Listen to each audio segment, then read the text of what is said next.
I'm Paul Comfort. I'm the administrator of the Maryland Transit Administration. So I'm the CEO of the transit system for Maryland and primarily for the Baltimore region. So we were talking about how transit is involved in a 21st century city, a smart city. And obviously transit's a big part of any city's ecosystem. And I think what I took away from it is that there's a lot of factors involved, and I tried to share that with the audience, in how transit can help lift the city and can raise its citizens' lives, make their lives work better for them. Or if we don't do it right, we can ruin somebody's day. And so I know at the MTA in Maryland, we're all about trying to make people's lives better, make those connections, those smart connections for people to where the jobs are today, to connect them to all of life's opportunities. So people were wondering, what's the opportunity? A lot of the folks in the audience here were private sector businesses, so they want to know, how can I help? And I would say that that's a good question for them to ask. They need to ask the public sector, where do we need their help? One of the places we can use their help is data aggregation.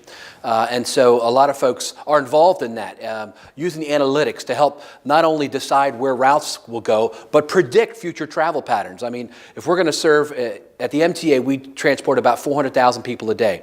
We want to increase that ridership number. And so a way to do that is to use predictive data analysis to decide where are the new jobs, where are the new attractions for people to go at. And so I think as industry, private industry can bring those solutions to transit agencies, we can use that to help better serve the public. So a lot of folks are wondering, what's the next step when it comes to vehicles that don't have drivers in them, and how does that interact with public transit? So I know in Maryland, under Secretary of Transportation Pete Ron's leadership, we're working on trying to make sure that government gets out of the way. As if government tries to adapt to new technology, sometimes we can slow it down through regulations or through overlapping layers of bureaucracy. We want to allow the private sector to come into Maryland and have a kind of a place where they can bring that technology in a way that's safe and efficient. And so the information of things and the connection between transit and what the next wave is of mobility, I think Maryland wants to be at the forefront of that.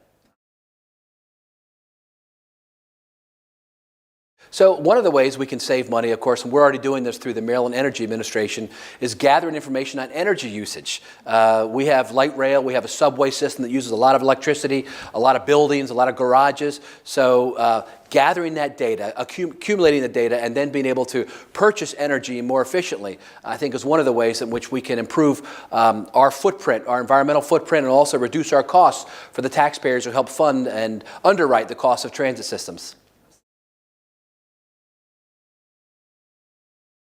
I think the next step for autonomous vehicles is probably in closed campuses. So there's a couple places in Maryland where it's not public roadways, but they're already experimenting with these driverless autonomous vehicles. So I think that in the year 2017, I think you'll see closed campuses, maybe the headquarters of a corporation where they want to try a shuttle service for their employees. You're going to start seeing them pop up all over America, and that'll be in this coming year. The technology's already there. The market pressure is there. If governments will get out of the way and allow them to prosper, I think then they'll be able to even go into more complicated situations. But for right now, I would say closed corporate campuses or entertainment districts where people are maybe drinking at night and there would be a driverless vehicle to come by. Those would be the most obvious places for autonomous vehicles in this year. It's coming now. I came to the Smart Cities Conference to show people how transit can be an integral part of a smart city, not only in the U.S., but anywhere in the world. We can be part of the solution to help people's lives be improved.